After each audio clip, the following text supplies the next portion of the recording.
घेऊन आलोय तुमच्यासाठी सर्वात महत्त्वाच्या बिग ब्रेकिंग न्यूज. तर पहिली बातमी आहे ती म्हणजे नमो किसान सन्मान निधी योजना आणि PM किसान सन्मान निधी योजनेबद्दल तर एक माहिती आणि अपडेट समोर येत आहे. ती म्हणजे नमो किसान आणि PM किसानचा पुढचा हप्ता जो आहे तो फेब्रुवारीच्या पहिल्या किंवा दुसऱ्या आठवड्यामध्ये मिळू शकतो असा तर्क सध्या यानंतर जर बघितलं तर जे आहे एकच GR आलेला आहे. अतिवृष्टी नुकसान भरपाईसाठी लवकरात लवकर याचे पैसे शेतकऱ्यांच्या बँक खात्यामध्ये ट्रान्सफर होणार आहेत.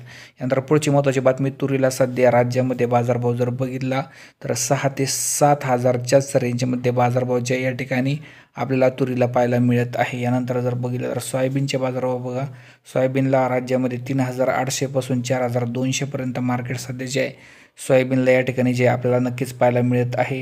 यानंतर कापसाला जर बघितलं तर कमीत कमी 6000 पासून जास्तीत जास्त 7500 पर्यंत बाजारभाव कापसाला जात आहे. मात्र शेतकऱ्यांपर्यंत 6 ते 6.5 7 पर्यंतच बाजारभाव मिळत आहे. यानंतर कांदा जर बघितला तर कांद्याला 800 रुपयापासून 2600 रुपयापर्यंत, तर काही ठिकाणी 3000 पर्यंत बाजारभाव आहे.